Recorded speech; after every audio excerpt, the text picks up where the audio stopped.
Gerencia básica para emprendedores lleva tu empresa al siguiente nivel. Hoy estamos reunidos y grabando desde la Sociedad de Mejoras Públicas de Bucaramanga. Un espacio muy agradable, es nuestro Central Park, aquí en nuestra villa Bucaramanga. Bueno, me encuentro aquí con Diego Sáenz, como no, autor, y aquí estaba dando autógrafos. Muchísimas gracias por la invitación. Sobre su libro de gerencia básica para emprendedores. Hola, Diego Fernando. Entonces cuéntanos, caray. Vamos hoy al capítulo número 2 de administración y viene una gran diferencia que necesitamos todos entender. Diferencia entre eficiencia y eficacia. Uno dice, sea eficaz, sea eficiente. No, no es lo mismo. No es lo mismo. ¿Cuál es la diferencia? Bueno, la suma de los dos, para adelantarnos, eficiencia y eficacia, sería igual a efectividad. Entonces, para entender el concepto vamos a hacerlo a través de un ejemplo que está en el libro, amigo David, lo puede leer. Vamos a ver. Aquí dice, ¿se puede ser eficiente sin ser eficaz? ¿Se puede ser eficaz sin ser eficiente? Espere, ¿cómo así? Sí. Tiene un ejemplo. ¿Ustedes se acuerdan de la serie del Correcaminos? Pip, pip.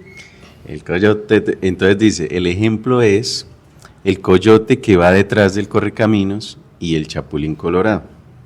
Esos son los ejemplos. Bueno, entonces, eficiencia, que son los medios. Recordemos al coyote que va detrás del Correcaminos. Él es eficiente porque tiene los medios que son todos los artefactos que utiliza para atrapar al Correcaminos. Toda la gama, Acme. todo lo de Acme.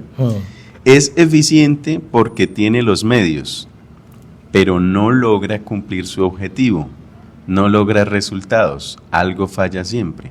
Entonces, es eficiente, mas no es eficaz. Lo vemos muchísimo.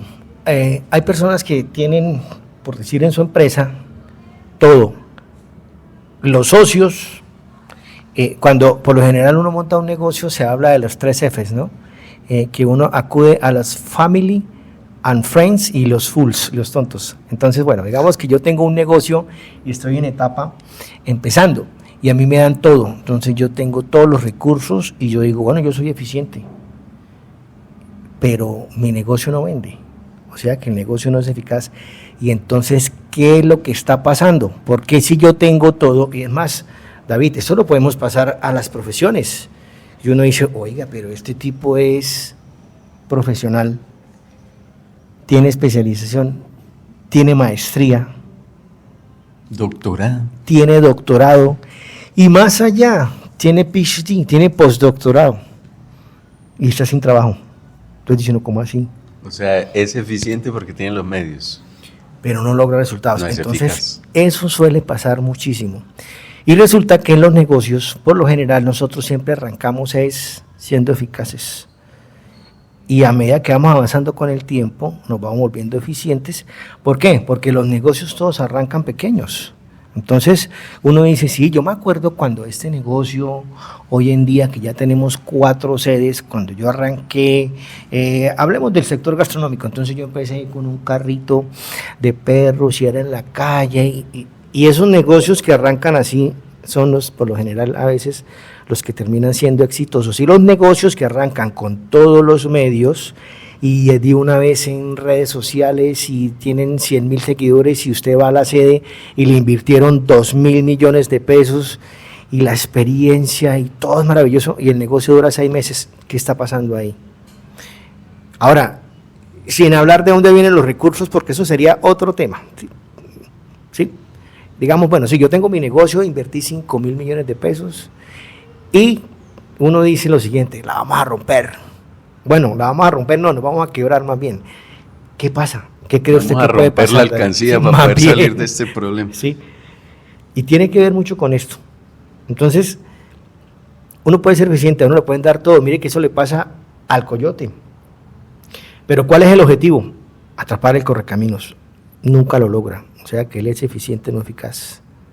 Y bueno, entonces vamos al otro ejemplo, que es el del chapulín colorado. Para la eficacia, que está relacionado no con los medios, sino con los resultados. Entonces, pensemos en el Chapulín Colorado. ¿Cuáles son sus medios? El chipote chillón, la chicharra paralizadora y las pastillas de chiquitolina, no es más. Y a pesar que a veces ni él mismo sabe cómo logra atrapar al malo de la historia, lo logra atrapar. Por lo tanto, es eficaz, aunque sus medios no sean los más correctos. Y aparte de eso, él tiene sus herramientas, pero también tiene miedo, ¿no? Porque dice, sí voy, o le dicen, yo opino, pero ya, y sí. Sin embargo, él termina logrando ese resultado, que es lo que a nosotros nos pasa mucho.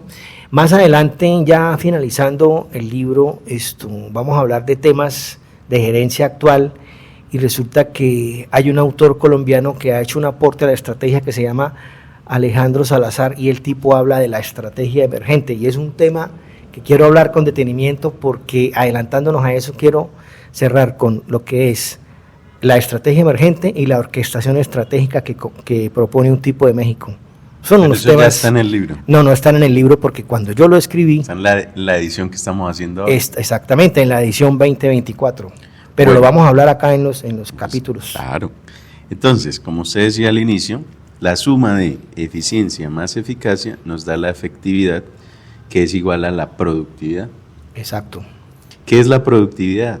La relación entre cantidad de bienes y servicios producidos y la cantidad de los recursos utilizados. Entonces vamos a poner un ejemplo y seguimos, para que nos quede más fácil, vamos a seguir con el sector gastronómico. En cada ejemplo vamos colocando un sector.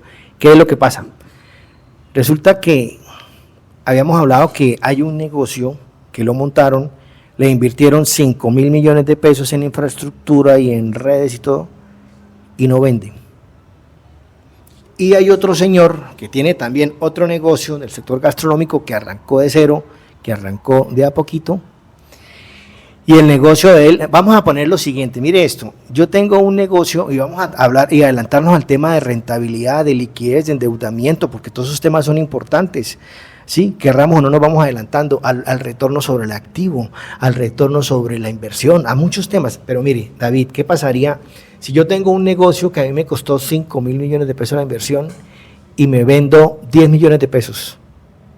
Bueno, y el otro señor tiene un negocio que su inversión son 50 millones y vende los 10 millones de pesos mensuales. Entonces, ahí es donde empezamos a mirar qué tan bueno es el negocio. Hay otro detalle que hay que tener en cuenta, que son esos porcentajes, ¿no? Y recuerde que si nos adelantamos a la parte de contabilidad, hablamos de la rentabilidad bruta, operacional y neta. Y neta es lo que realmente me queda. Y recuerde que todas las empresas tenemos un gran socio que es el primero que aparece cuando montamos algo. Son 4 letricas, la D, la I, la A y la N. DIAN. Hay que tener en cuenta ese gran socio, ¿sí? Que a veces... Uno muchas veces trabajas para la DIAN. La DIAN, pues en Colombia, quienes no nos escuchan, sí, en Colombia es la Dirección de Impuestos de Colombia. O el IRS en Estados Unidos. Pero bueno, ¿qué es importante? David, yo en este momento soy evaluador de planes de negocio de Fondo Emprender SENA, y es una metodología, ellos utilizan una metodología de la Universidad de Texas que es el Small Business Development Center. Esa metodología es Small o Smart. Small Business, de pequeños negocios. Pequeños negocios. ¿Sí? Entonces, yo ahora que estoy trabajando con ellos, digo y me decía a mí mismo, ojalá en los emprendimientos que yo hice anterior y en algunos que cometí errores y perdí, pero como esa es la vida, ¿no? Uno aprende a través de los golpes. Yo me dije a mí mismo, ojalá yo hubiera tenido toda esta información. Ojo, no para caer en la parálisis del análisis, sino para saber cómo es que se arranca el negocio y cuáles son toda la cantidad de factores que uno no tiene en cuenta, porque es que uno por lo general cuando empieza los negocios empieza con mucha emoción, ¿sí? Y con mucho deseo, y eso está muy bien, y claro, y hay que creerse los cuentos y hay que proyectarse, pero también hay que mirar cómo está el mercado. Yo puedo tener un negocio, una idea de negocio en un mercado que ya va en declive. Entonces, todas esas cosas hay que tenerlas en cuenta, ¿sí? O yo digo, no, es que voy a montar tal negocio porque es el que está de moda, pero resulta que yo siendo yo entro como un competidor más de los miles y resulta que la industria está completamente fragmentada y atomizada y un competidor más a la hora de la verdad ni quita ni pone. Entonces todos esos detalles hay que analizarlos, pero bueno, sigamos aquí con la parte del libro. Bueno, entonces ahora el libro nos lleva a pensar qué es el proceso administrativo. Pues Diego Sáenz es administrador de empresas y nos está regalando estas nociones para todos los emprendedores, para todos los gerentes y además hemos dicho para la vida diaria. La vida Claro. diaria es un proceso de administración. Entonces, ¿qué es el proceso de administración?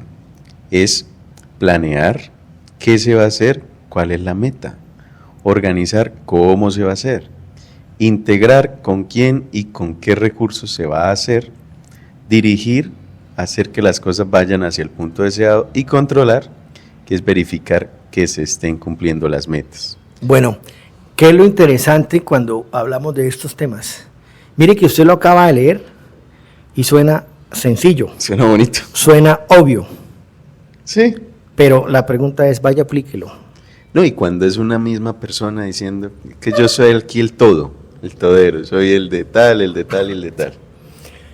Esto, por lo general, en recomendaciones que yo doy cuando en las clases o en las conferencias, capacitaciones, yo les digo a las personas, mire, le voy a dar un consejo extremadamente sencillo, que yo a usted se lo digo, usted me dice, pues obvio, claro, pero vaya, aplíquelo en su vida. Un ejemplo, yo le digo a la persona, si usted es una persona que aprende a gobernar sus emociones, ya está ganado. Y mire que eso suena cortico, pero vaya, hágalo en la vida personal, en la vida profesional, en todo lo que uno hace, porque uno se enfrenta al choque de egos, uno se enfrenta a lo que arrancamos, ¿se acuerda cuando arrancamos el primer capítulo? La introducción a la broncemia, al efecto Dunning-Kruger, a toda esa cantidad de cosas en el día a día. Y precisamente parte de la administración es saber sortear todas esas dificultades y cómo a pesar de todas esas dificultades lograr los resultados. El proceso administrativo viene a ser el resumen de la carrera de administración. Cuando yo terminé mi carrera y yo empezaba a ver ciertas materias, una ventaja que yo tuve, David, fue que yo le comentaba que yo salí, me gradué como profesional y ya estaba tomando decisiones y en el año siguiente de una vez empecé a trabajar como docente. Eso me obligó a realmente comprender la carrera que estudié, porque yo tenía que hablar y yo tenía que leer para enseñar, y a mí eso, yo le agradezco mucho esa oportunidad que me dieron de haber sido docente, porque eso me obligó a estudiar otra vez la carrera en una versión cortica, porque yo ya tenía que pararme en un aula a hablar, y tenía que sonar creíble, ¿sí? Y recién graduado. Y recién graduado que era, no, este man pues joven, pero no, pero el hombre ve que sabe, porque es una cuestión de imagen y de reputación, y eso me ayudó muchísimo. Entonces, cuando yo estaba terminando mi carrera, un ejemplo, una materia que yo vi en octavo semestre y tenía que ver con mecanismos de control. Entonces, por ejemplo, ahí el último paso es control, ¿sí? Y una herramienta que se lanzó en los 90s se llama el Balance Scorecard, que es el tablero de mando o el tablero de comando. Yo incluso trabajé con ese tema en una empresa que se llamaba Ecogas, que sí existió aquí en Bucaramanga. Obviamente eso ya no se usa. Sí, Todavía. esa herramienta de control todavía se usa. Yo trabajé ese tema en una empresa que se llamaba Ecogas, que luego se volvió TGI, que es la transportadora de gas del interior, después se fueron para Bogotá, pero yo trabajé cuando era Ecogas, empresa colombiana de gas, que era una empresa, una excisión, o sea, era una hija de Ecopetrol. Y ahí empecé yo a trabajar este tema y era bastante complejo, pero eso es lo que le digo, a mí lo que me ha gustado de mi vida profesional es que desde muy joven empecé a asumir retos complejos, en los que yo a veces ni sabía en lo que me estaba metiendo, pero yo decía, bueno, pues yo estudié una carrera y tiene que servir para algo todo lo que invertí. Como el reto ahora hacer un podcast. Eso. Y dijimos, sí, hagamos un podcast. Hagámoslo, sí. Bueno,